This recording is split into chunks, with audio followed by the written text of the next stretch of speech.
Salut. Algorithme de Kruskal. Le graphe ci-après représente le champ de M. Moussa. Il souhaite connecter les 14 postes de ravitaillement en eau par des tuyaux en minimisant le coût. Les chiffres sont donnés en milliers de dollars. On demande de calculer ce coût minimal. Alors, ce qu'on est en train de présenter ici, là, donc, ce qu'on voit ici, là, représente en fait quoi? Le champ de M. Moussa. Les sommets, là, représentent, donc, les sommets que vous voyez, là, représentent les points de ravitaillement en eau. Il souhaite donc connecter, donc, ces postes de ravitaillement avec une dépense minimale. Alors, on a dit ceci que les chiffres ici représentent la dépense pour connexion. Pour dire en fait que pour connecter le sommet A et B, on va dépenser 4 000 dollars parce qu'on a dit en milliers de dollars. Connecter les sommets E et K, on a besoin de 6 000 dollars. Ici, on veut déterminer donc le coût de connexion minimal de ces 14 sommets-là parce qu'ici, là, nous avons 14 sommets en utilisant le moins d'arrêts possible. Lorsqu'on est face donc à une telle situation-ci, on pense donc à chercher un arbre couvrant de ce graphe. Alors maintenant, donc, il veut minimiser le coût. Donc, on veut un arbre couvrant ici, là, de quoi? De dépenses minimales, donc de coût minimal, de poids minimal. Parce qu'en fait, les chiffres ici, on peut encore appeler ça poids. Et lorsqu'on est face à une telle situation mathématique, donc, on pense à quoi? On pense à l'algorithme de Kruskal. Quel est le principe donc de cet algorithme-là? On va commencer par lister toutes les arrêts de ce graphe-ci dans l'ordre de poids croissant, donc du plus petit poids au plus grand. Après, qu'est-ce qu'on va faire? On va choisir des poids de telle sorte que ça puisse former donc quoi? Un arbre. Je vous rappelle qu'un arbre en graphe, c'est quoi? Un graphe est dit arbre s'il est connexe, donc un seul tenant et sans cycle. Bien, alors ça veut dire quoi? Ça veut dire que si je dessine ça par exemple, un arbre, non, c'est pas un arbre. Pourquoi? Parce que ça a plusieurs cycles. Maintenant, je peux venir là, j'efface ça comme ça là. Est-ce que ça c'est un arbre? Non, c'est encore un cycle. Je peux venir, j'efface ceci là comme ça là. Oui, ça c'est un arbre. Pourquoi? Parce que ça n'a plus de cycle.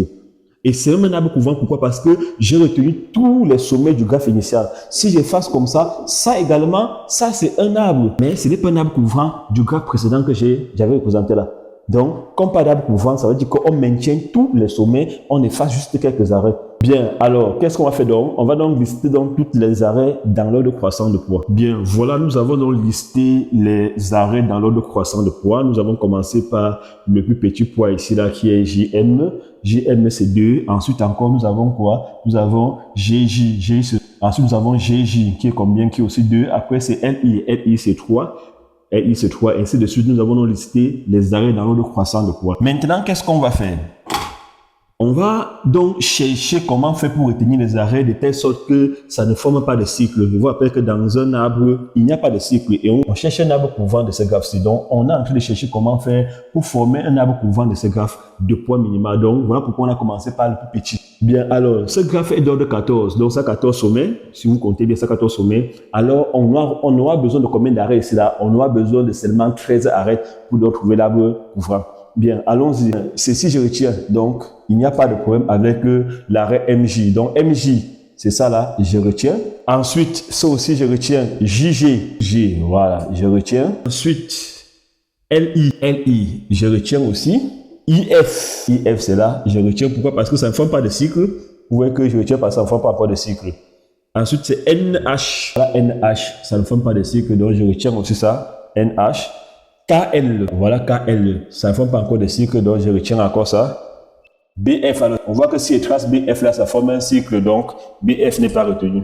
Si on compte là, ça fait combien? Ça fait, voilà, ça fait 12, donc il me faut encore une arrête. GH, si je trace là, ça forme un cycle, donc c'est pas bon. Donc ça on prend, alors, les autres ne vont pas marcher. Alors ça fait à 13, si on compte là, ça fait 9.